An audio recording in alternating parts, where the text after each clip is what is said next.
وقال رب اشرح لي صدري ويسر لي أمري واحلل عقدة من لساني يفقه قولي. وقال المؤلف رحمه الله تعالى ونفعنا بعلومه في الدارين آمين. أما بعد، فيا أيها الإخوة المسلمين والمسلمات رحمكم الله، السلام عليكم ورحمة الله وبركاته.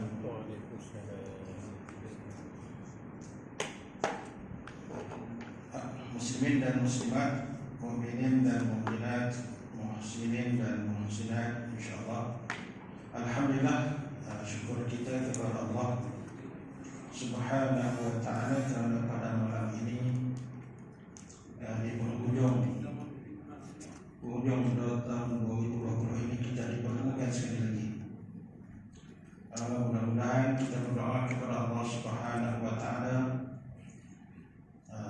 tahun yang akan datang ini ada lebih baik daripada tahun ini dari segi mudah-mudahan Allah Ta'ala angkatkan COVID daripada kita, dan begitu juga di segi persembahan akhlak kelakuan kita, kadar kepatuhan kita kepada Allah Subhanahu wa ta'ala dan undang-undang Allah bertambah peratusannya itu daripada sebelum ini, sebab kita telah ditarbiyah di musim COVID ini meninggalkan perkara-perkara yang mungkin orang yang biasa dengan perkara-perkara maksiat mereka terpaksa meninggalkannya. Jadi mudah-mudahan dengan adanya ujian atau musibah daripada COVID-19 ini membuka pintu hati, mengetuk pintu hati. Allah Ta'ala jadikan satu nur cahaya yang merupakan ilmu juga kepada kita untuk kita mengenali Allah Subhanahu wa ta'ala dan seterusnya. Kita memilih untuk patuh kepada Allah Ta'ala berbanding dengan kita mengingkari perintah Allah Subhanahu wa ta'ala. Itulah hendaknya kita berdoa kepada Allah supaya dia dibukakan pintu hati kita, dan orang-orang yang belum lagi mengenal Allah, mengenal peraturan-peraturan Allah, supaya patuh kepada peraturan-peraturan Allah dengan cara dia mengenali Allah Subhanahu wa ta'ala melalui kaedah dia menghadiri majlis ilmu. Jadi bila dia tidak berada dalam majlis ilmu, seperti mana saya sebut yang lalu lah, bila berada dalam majlis ilmu ni malaikat pun minta tolong, minta ampun kepada kita. Jadi bila tidak berada dalam majlis ilmu, dia ketinggalan. Dia ketinggalan dari sudut ilmu, maka akan berlakulah perkara-perkara yang melanggar dari segi syarak, dan bahkan akan lebih daripada itu lagi. Bukan sekadar dari segi syarak, dari segi hukum-hukum syariat Allah dilanggar, boleh juga menyebabkan akidahnya goyang. Boleh juga menyebabkan akidahnya goyang. Itu yang ditakuti dalam kehidupan kita. Bila kita tidak ada ilmu, kita buat dalam keadaan kita tidak tahu, dan merupakan satu dosa besar kalau perkara yang melanggar akidah. Tapi kalau dibuat dalam keadaan dia tahu, maka dia tahu tapi dia sengaja, boleh menyebabkan akidahnya rosak. Begitulah dalam menyambut 25 Desember yang disambut oleh orang-orang Kristian. Ada juga di kalangan kita, khususnya mungkin orang-orang yang masyhur ini, dia bergaya dengan sambutan kalau melibatkan seperti itu dia melanggar dari segi akidah. Tapi kalau nak ada ideologi mahribat, tak ada masalah lah. Tak payahlah, tak perlulah pakai pakaian seperti mana yang dipakai oleh yang pakai topi dan sebagainya itu. berbangga pula. Bagi anak pakai pula. Kalau dia buat dalam keadaan tidak tahu, mungkin berdosa. Tapi kalau dia buat dalam keadaan dia tahu dan dia sengaja, itu boleh mengguncangkan akidahnya. Jadi na'udzubillah, minta jauh. Sebab itulah kalau kita tengok dalam Bayan Dinas pun disebutkan begitu. Ulama semua kalau dari segi sambutan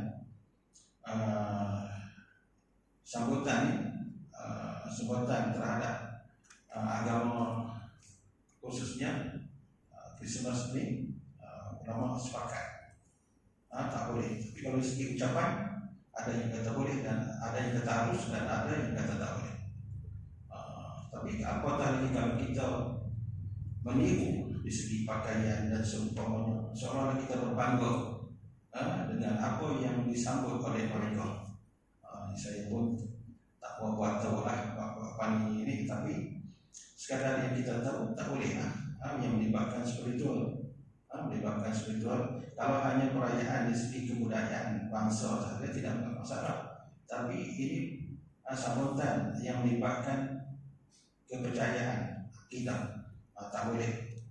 Itu yang orang kita tak ambil pelan. Sebab apa? Sebab tidak seperti mana sebut minggu lepas, menjauhkan diri daripada ulama. Yang seperti Nabi kata, sayati zamanun ala ummati yafirruna minal ulama. Maksudnya sebagai akan datang ke atas umatku satu zaman di mana orang akan menjauh daripada ulama. Maksudnya tak mau ambil tahu ilmu.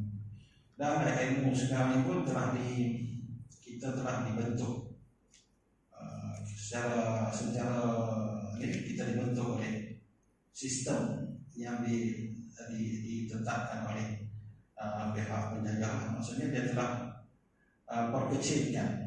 Kalau sebetulnya kita banyak umum semua, tapi bila sampai ke peringkat tinggi itu kita ada pengkhususan, belajar akidah, belajar syariah, belajar belajar hadis dan sebagainya. Yang pengkhususan sebetulnya belajar semua. Tapi itulah. Jadi bila akhir zaman jadi begitu. Ada orang ini belajar syariah saja, orang ini belajar usulidin saja. Memang dia ada asas tak?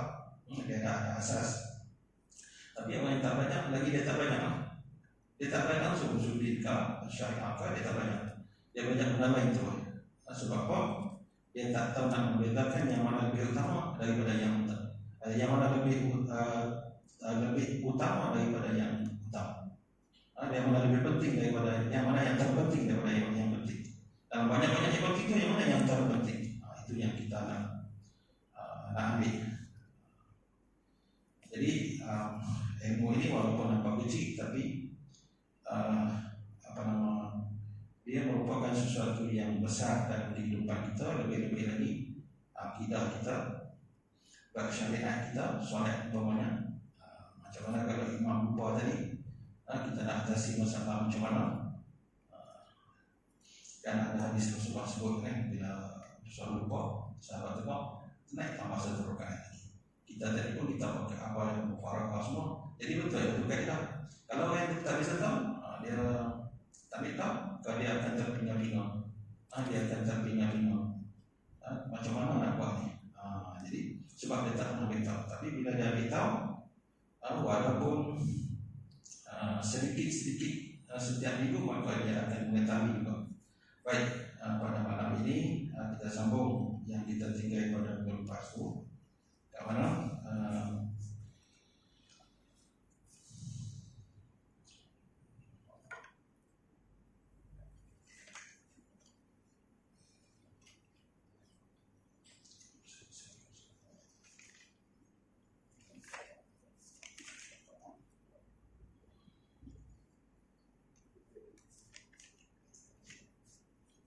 Saya tanda, saya tak tanda dengan ini.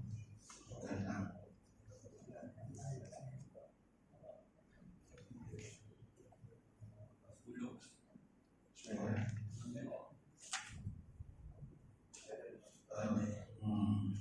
sikit kena aktifkan apa di dalam yang perbicaraan yang lepas.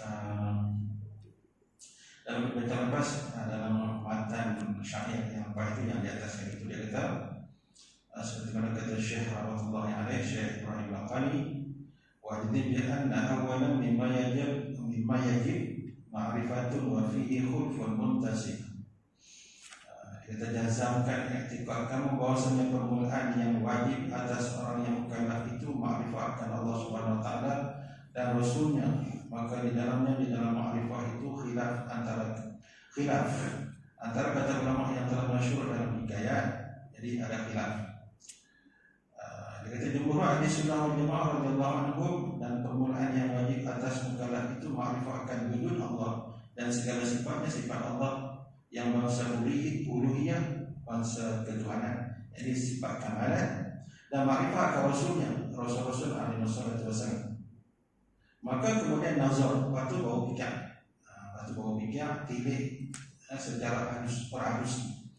Dan inilah barang yang dikata oleh Imam Abu Hasan Asy'ari radhiyallahu anhu, dan itu kaul yang rajih.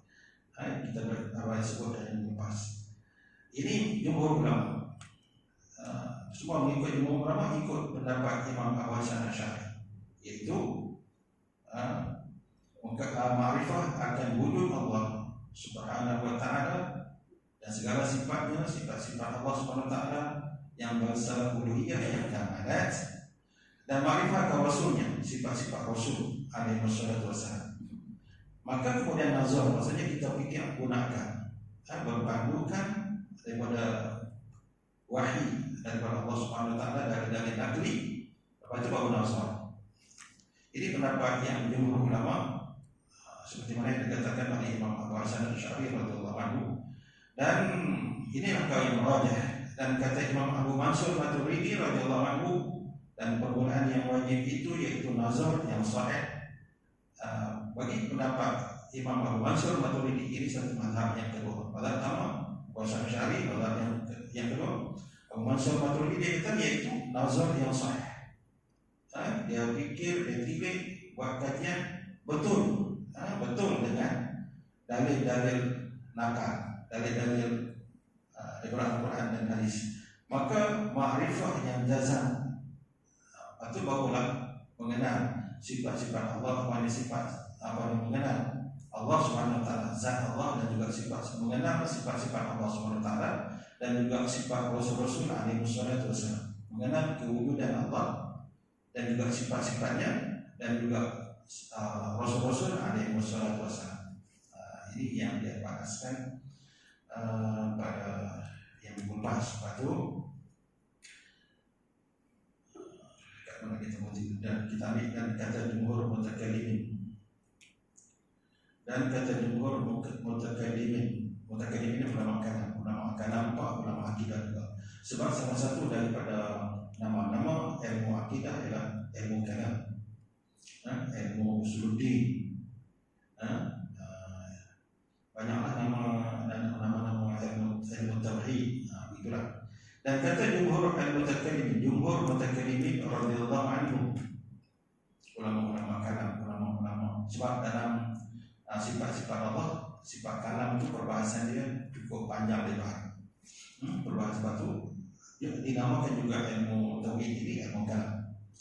Jadi dikatakan jumhur ulama mutakallimin, ulama tauhid, ulama akidah. Imkan mengenal akan Allah, imkan mungkin, maksudnya boleh. Imkan mengenal akan zat Allah Subhanahu wa ta'ala. Jikalau tiada imkan demikian itu, maka betapa sah mengenal kita kepada sifat Allah Subhanahu wa ta'ala. Dia kata jumhur ulama mutakallimin kata imkan, mungkin, maksudnya boleh mengenal akan zat Allah Subhanahu wa ta'ala. Boleh kenal zat Allah Subhanahu wa ta'ala. Mengenal di sini mengenal hukum zat. Hukum zat itu bukan mengenal zat itu sendiri. Itu dalam tauhid saya lah. Kita mengenal hukum zat itu. Jadi dekat sini mengenal hukum zat Allah Subhanahu wa ta'ala. Mengenal kita mungkin mengenal akan zat Allah Subhanahu wa ta'ala.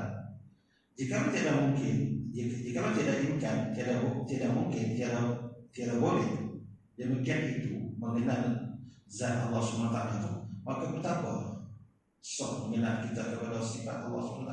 Macam mana betapa ni, macam mana kita nak sok, kita nak boleh kenal sifat Allah SWT. Kalau kita tak boleh kenal zat Allah Ta'ala, macam mana kita nak kenal sifat Allah Ta'ala? Kerana bahawasanya sifat kamalat itu, sifat kamalat, sifat-sifat kesempurnaan bagi Allah. Kita ni sifat kekurangan. Kita sifat kita ada ilmu, kita pun ada ilmu. Tapi naqais, sifat kita kekurangan. Ilmu kita sikit sangat. Dahlah sikit. Kita terpaksa menggunakan alat. Allah Ta'ala tidak. Kita ada kudrat. Kita kata kudrat. Tapi kudrat kita tak sama dengan kudrat Allah. Tak sama dengan kudrat Allah. Jadi sifat kamalan, sifat-sifat kesempurnaan Allah Ta'ala itu qaim, menumpang kepada zat Allah SWT. Sifat Allah tumpang pada zat. Sifat Allah tumpang pada zat. Sifat itu sempurna. Zat Allah Ta'ala itu sempurna, sifatnya pun sempurna. Kalau kita, zat kita pun tak sempurna. Tubuh badan kita, zat maksudnya tubuh badan. Tubuh badan kita pun tak sempurna, sifat kita pun tak sempurna. Dua-dua lemah, dua-dua kurang.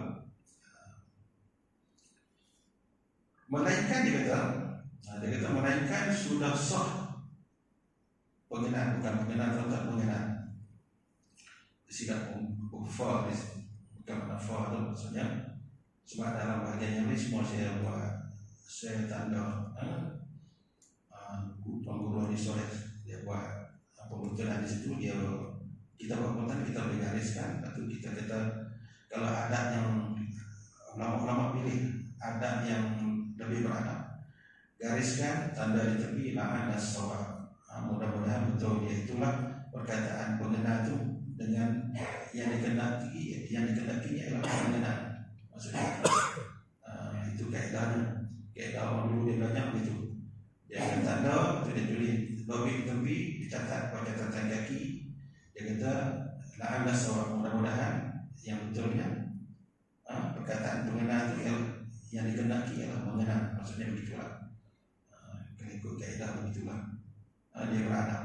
Ulama dulu dia nak betul yang tulisan orang itu dia beradab. Dia takut bukanlah salah orang tu, salah penulis itu, tapi salah mungkin juru tulis dan sebagainya. Baik. Di kata sini baik, jumhur mutakallimin radhiyallahu anhum imkan mengenal akan zat Allah Subhanahu wa taala. Jika tidak imkan demikian itu, maka betapa sah mengenal kita kepada sifat Allah Subhanahu wa taala.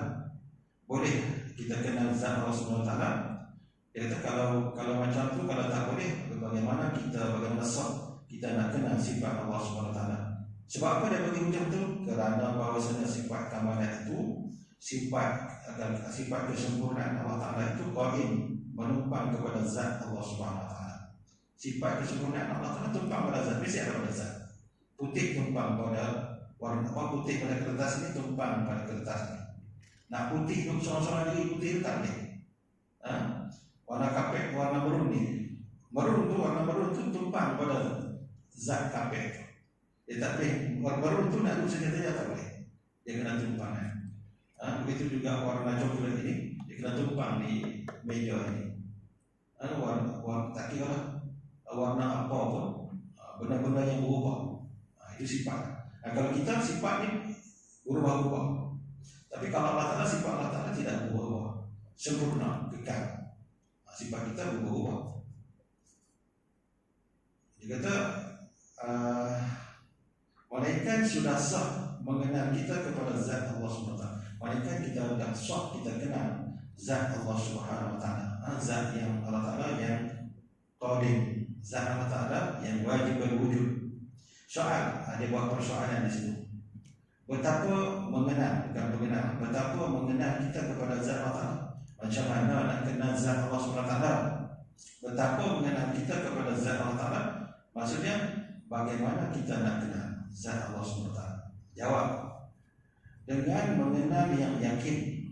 Dengan mengenal yang yakin bahwasanya zat Allah Ta'ala itu tentu wajib adanya. dengan mengenal yang yakin bahwasanya zat Allah Ta'ala itu tentu wajib ada, mesti ada, sungguh ada, tak boleh tak ada. Maksudnya itu. Jawabnya, kita kenal dengan yakin. Kita yakin bahwasanya zat Allah SWT itu mesti ada. Cara kita halnya hal Allah Ta'ala itu maha suci. Maha suci daripada segala tanda yang baru. Tanda, alamat, bukti. Tanda ni maksudnya tanda, alamat, bukti. Halnya hal Allah itu maha suci. Maha suci ini dikata kita tanzih, maksudnya kita menyucikan Allah, kita membersihkan Allah daripada segala sifat-sifat kekurangan. Kita membersihkan Allah daripada sifat kekurangan. Kita disebut subhana, maha suci Allah. Maha suci Allah daripada bersifat dengan sifat-sifat kekurangan. Sifat Allah Ta'ala sempurna. Maha suci Allah Ta'ala bersifat dengan sifat-sifat makhluk, sifat baru. Sebab itu dia katakan subhana, maha suci Allah. Maksudnya kita memberi penegasan di sini. Subhana, subhanalladzi asra bi 'abdihi lailan minal masjidil haram ila al-masjidil aqsa. Maha suci Allah yang memperjalankan hamba-Nya, hamba Dia Nabi Muhammad, lailan pada waktu malam. Maha suci Allah, maksudnya Allah Ta'ala ni suci Allah Ta'ala daripada sifat-sifat baru. Jadi dia sifat-sifat ketuhanan kan dia. Jadi bolehlah dia nak memperjalankan hamba Nabi Muhammad daripada Masjidil Haram ila Masjidil Aqsa. Sebab dia bukan sifat baru, dia sifat Tuhan. Jadi di sini dia kata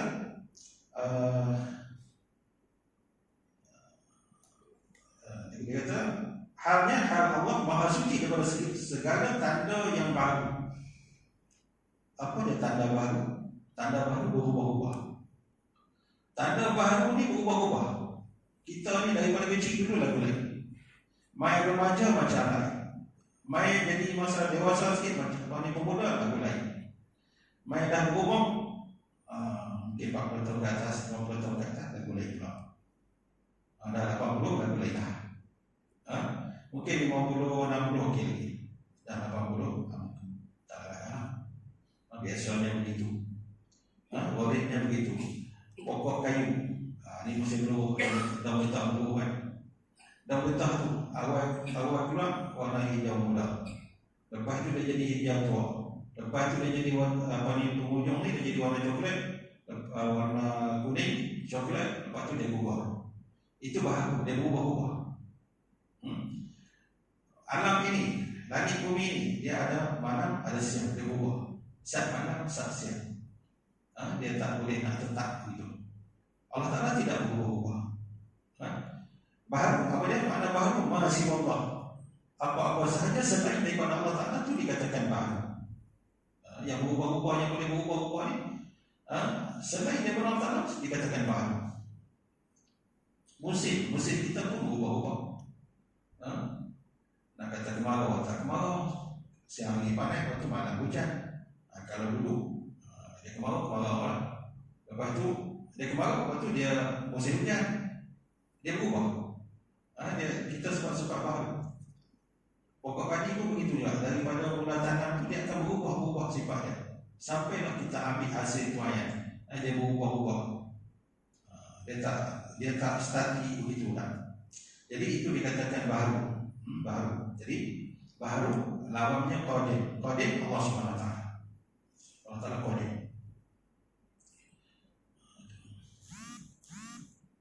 Halnya maha suci Allah daripada segala tanda yang baru. Maka kaum dua itu ittifaq ni sepakat. Itu kita tahu. Dalam kitab ni dia mungkin dia tak jumpa lagi yang ada sebab dia biasa dengan bahasa Arab. Dalam kitab-kitab lama ni cuma dicampurkan bahasa Arab dengan bahasa Melayu yang klasik ni. Jadi kita lagi beri dalam bahasa Melayu klasik, bahasa Melayu lama, lepas tu campur dengan bahasa Arab. Jadi kita beri. Orang yang tak biasa, kalau biasa kita talaki, insyaAllah tak ada masalah. Kalau kita talaki, kita ni maksudnya kita satu-satu. Sebab tu orang dulu dia mengaji daripada kulit ke kulit. Sebab apa? Dia baca tu dia boleh faham lah. Dia boleh faham. Maka kaul dua itu,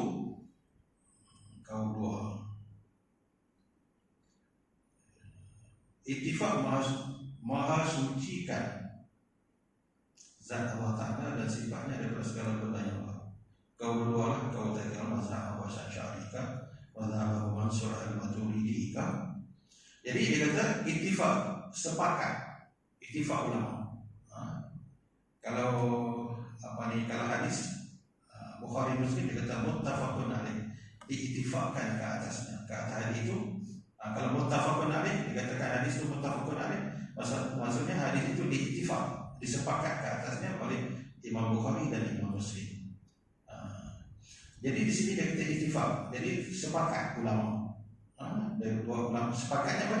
Maha sucikan Allah. Kalau dia kata mensuci pun boleh, maha suci lagi lah. Maha sucikan zat Allah Ta'ala, maha suci zat Allah SWT daripada sebarang kekurangan, dan sifatnya sifat Allah Ta'ala daripada sebarang kekurangan, daripada segala tanda yang baru. Kekurangan ini tanda-tanda yang baru. Baru ni selain masih Allah, apa saja selain daripada Allah Ta'ala dikatakan baru. Allah Ta'ala yang qadir, yang lain semua baru. Tak kira lah dia dah lama sekalipun, langit bumi ni dah lama dah wujud. Kalau ada saya kata berapa juta tahun, 2000 juta tahun dulu ni, itu kajian depa lah. Kajian depa. Itu kalau ada saya buat kajian depa. Tapi kita tak kisahlah. Tapi yang pentingnya, walaupun dia dah lama wujud langit dan bumi ini, tetapi dia tetap faham. Sebab dia akan binasa. Dia ada permulaan dan dia ada pengakhiran. Syurga neraka, walaupun dia tak musnah, dia tak binasa. Syurga neraka dah ada sekarang, tapi tak binasa. Tapi dia ada permulaan. Bagi adanya, sebelum ada syurga neraka, dia tak ada dulu. Dia didahulukan oleh tak ada, lepas itu baru dia ada. Walaupun dia tak binasa, tapi dia didahulukan oleh tiada. Allah Ta'ala tidak didahulukan oleh tiada, lepas itu dia tidak binasa. Itu dikatakan Allah Ta'ala itu qadir. Kalau kita tak boleh fikir lebih pada tu, kalau fikir takut jadi tak betul lah. Allah Ta'ala ni sebelum ada macam mana, tak boleh fikir. Allah Ta'ala ni ada sejak azali, kita tak tahu. Tak boleh nak fikir lebih daripada itu. Baik. Maka kaul yang dua itu ittifaq, maha sucikan zat Allah Ta'ala dan sifatnya sifat Allah daripada segala benda yang baru, dan tiada dapat oleh fikir dan tiada dapat oleh pekerjaan nazar. Pekerjaan dia jawab, kita saya dia jawab. Dia jawab. Jadi kita baca sebenarnya itu perkataan tu, fal kafra in abid amzahun. Dan tiada dapat oleh pekerjaan nazar. Kita tak boleh nak fikir, nak tilik, nak buat satu kajian, dan tiada dapat oleh pekerjaan nazar dan waham. Kita nak satu pekerjaan nazar, tilik, fikir, buat kajian. Dan waham ni kesabaran. Waham ni dia syak lah. Syak. Waham apa? Bawa pada syak lagi. Waham bawa pada syak lagi 30%. Itulah. Yakin dia 30% saja. Dan waham, dia kata, dan dia dah dapat oleh pekerjaan nazar dan waham. Dia buat kajian tu dalam masa yang sama, dia tak yakin. Dia jatuh ragu-ragu pun tidak, bawa pada itu lagi. Dalam masa yang sama dia dalam keadaan begitu. Dan dia tak yakin dengan Allah SWT. Di bawah daripada tahap ragu-ragu. Bukan kata dia jadi zon tu dia yakin banyak, tak yakin tu sikit saja. Dia yakin mungkin 70%, tak yakin tu 30%. Kalau syak 50-50, yakin tak yakin. Tapi ini waham bawa pada syak lagi. Maksudnya dia keyakinan yang paling tinggi pun 30%, 70% dia tak yakin. Maksudnya begitu. Jadi dia kata dan tiada dapat oleh pekerjaan nazar. Maksudnya dia nak tilik, dia nak buat kajian, dan waham tak boleh bertemu.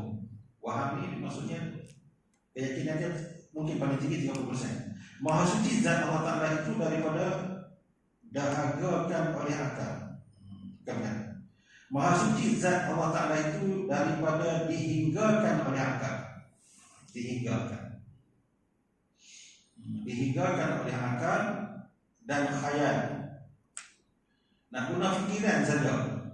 Dihinggakan maksudnya ditentukan oleh akal kita semata-mata tanpa guna nas dalil akli. Dalil akli tanpa guna dalil akli, guna dalil Quran dan hadis.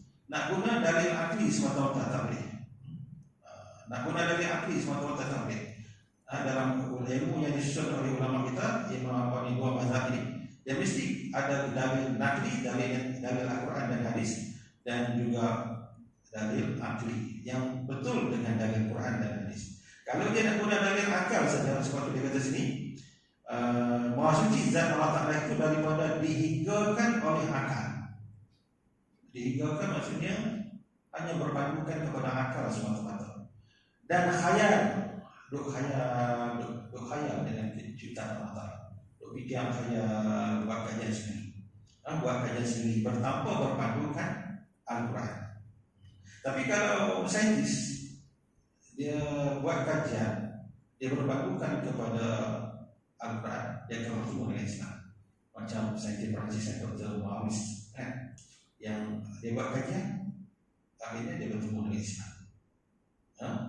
Dr. Maurice yang saintis Perancis, dia tengok tentang apa, ada yang saintis yang kaji tentang dunia Firaun, dunia Firaun, akhirnya dia bertemu dengan Islam. Dia buat kajian macam-macam. Dia buat, saintis Jepun buat kajian tentang air, tentang air yang dibacakan, air yang dibacakan ayat-ayat suci Al-Quran. Dia punya molekul dia cantik. Tapi kalau air itu disebutkan kata-kata cacian, makian dan sebagainya, molekul dia jadi tak cantik. Dia buat kajian. Itu saintis Jepun. Saintis Jepun juga buat kajian tentang kita ni tentang orang. Lepas tu dia buat kajian bagaimana kalau bahagian aurat wanita ni dia terkena straight kepada pancaran cahaya matahari. Saya tak ingat, tapi dia kata mengurangkan hormon bebas hormon. Kalau dia terkena kepada cahaya matahari itu straight kepada kulit. Tak payah dua cahaya apa tu, nak elak daripada pancaran matahari, tak perlu yang tu. Pakai itu untuk aurat sudah. Baik. Dia kata dan Maha Suci Zat Allah Ta'ala itu daripada Maha Suci, maksudnya Zat Allah Ta'ala itu tidak boleh dihinggakan, tidak boleh dipadarkan oleh akal semata-mata, dan khayal, hanya berkhayal macam tu nak jumpa Zat Allah Ta'ala, bukan. Dan fikir semata-mata guna akal tanpa berpandukan kepada dalil Al-Quran dan dalil hadis. Dan barang sebagainya, apa-apa juga tak guna dalil Quran dan hadis. Dia hanya fikir semata-mata. Dia buat kajian, dia nazar, dia buat kajian dia saja macam orang etis. Dia guna akal dia saja, orang etis. Tapi bagaimana kalau kita tengok orang yang sedang mencari Tuhan ini? Mungkin dia mula-mula dia percaya kepada agama dia, percaya, tapi dia tengok tak logik. Kalau kita tengok macam ada seorang doktor tu, dia sebut dalam pegangan Katolik tu, dia kata ada beberapa kesalahan dia sebut. Contohnya dia kata kalau Protestan dia hanya salib saja, kalau Katolik dia ada tanda Nabi Isa di salib itu. Lepas tu dia kena cium itu, itu amalan spiritual mereka. Dia kata tak logik. Dia kata tu dia ukur dengan logik yang tak logik. Dia buat kajian, dia cari. Lepas tu dia jumpa dengan Islam. Ada yang dalam masa pegangan kepada agama dia tu tak cukup. Lepas tu dia cari, dan sekali dia jadi etis. Tak ada kat kantor ni. Lepas tu bila dalam pencarian dia lagi, dia pergi ke Buddha, dia pergi ke Hindu, lepas tu baru dah akhirnya main jumpa Islam. Macam-macam. Itu yang mencari.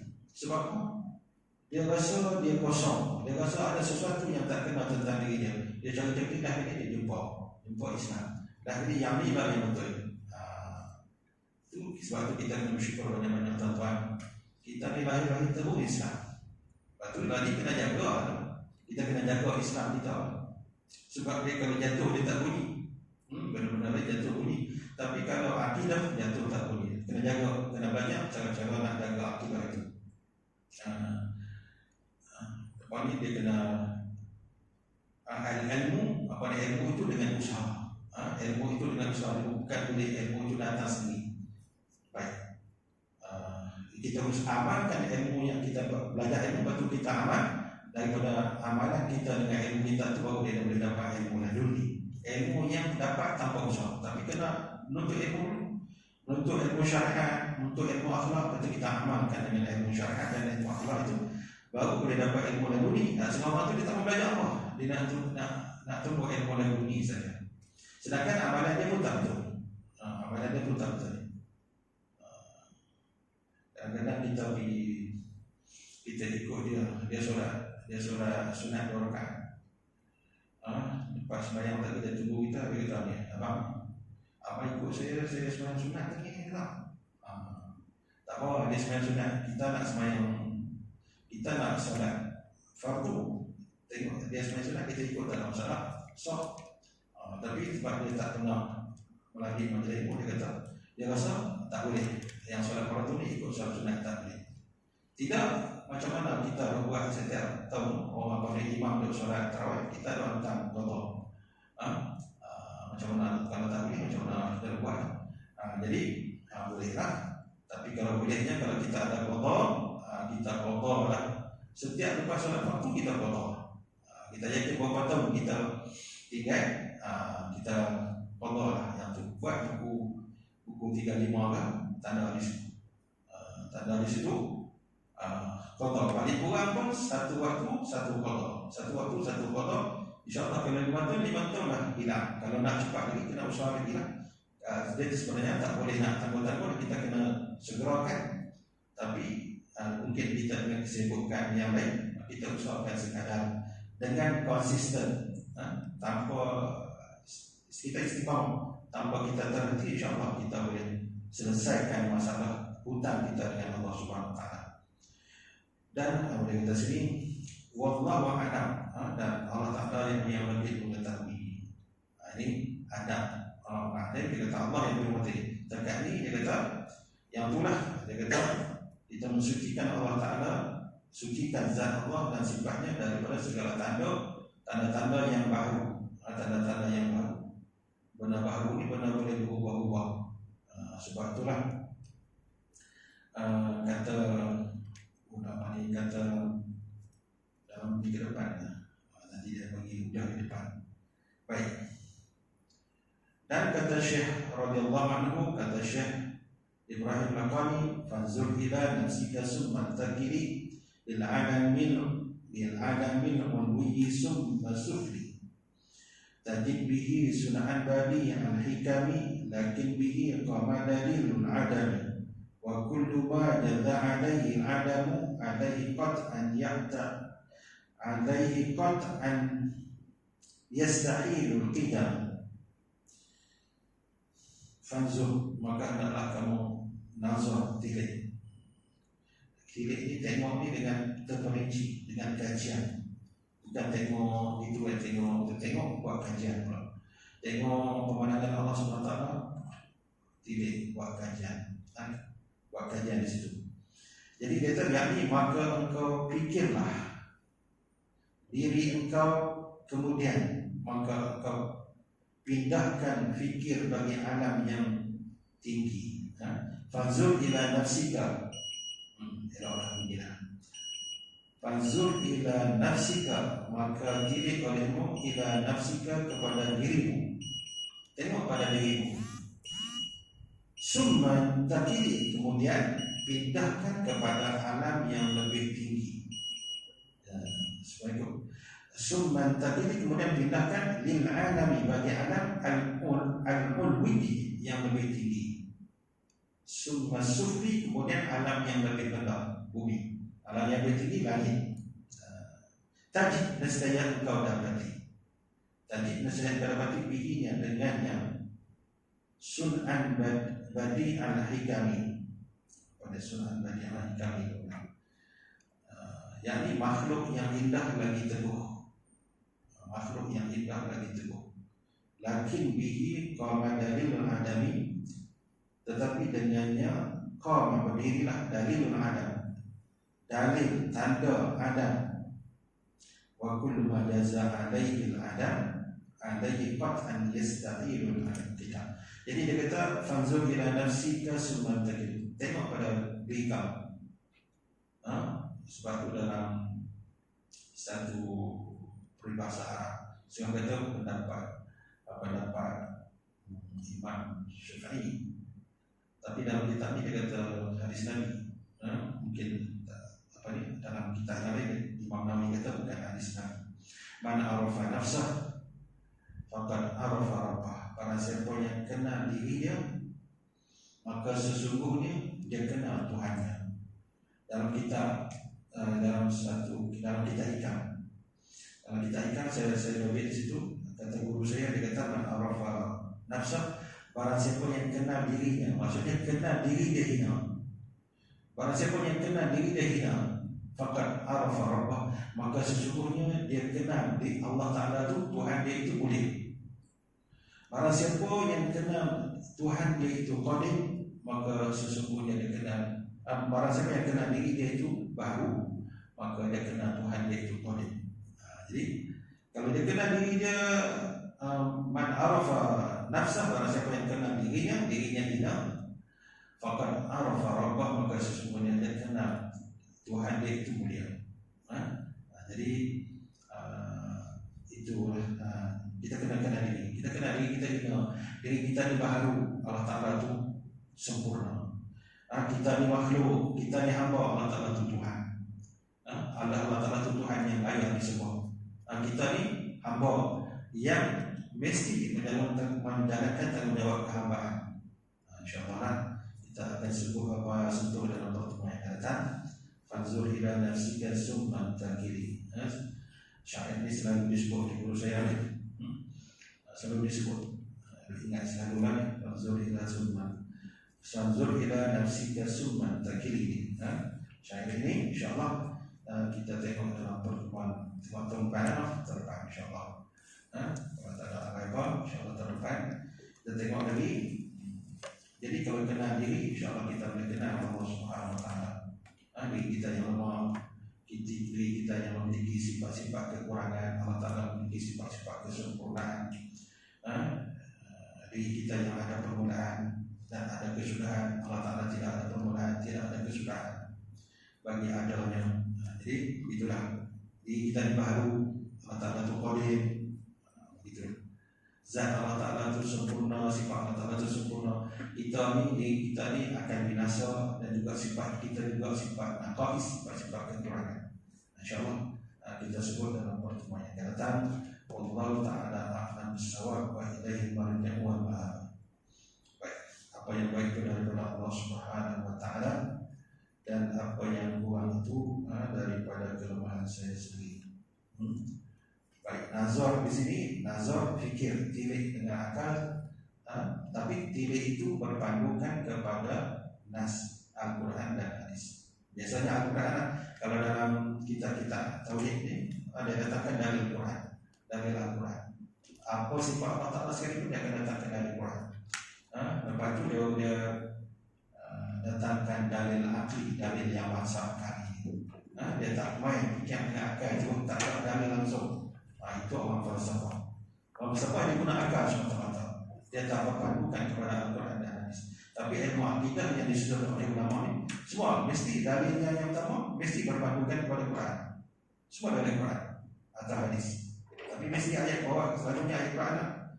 Lepas itu baru fikir dengan akal selari dengan dalil Al-Quran. Saya kata dulu, insyaAllah kalau kita berada dalam majlis ilmu, insyaAllah kita dibimbing oleh Allah Subhanahu Wa Taala. Mudah-mudahan kita mohon begitu. Mudah-mudahan kita berada dalam majlismu sampai kepada kita bertemu dengan Allah Subhanahu Wa Taala. Bismillahirrahmanirrahim. Alhamdulillahirabbil alamin, hamdan hamdan syukuran. Allahumma zidna ilma wa warzuqna fahma wa rizqan halalan tayyiban baraka wa amalan mutaqabbalan. Allahumma faqqihna fid din wa 'allimna ta'wil. Rabbana atina fid dunya hasanah wa fil akhirati hasanah wa qina adzabannar. Alhamdulillah. Barakallahu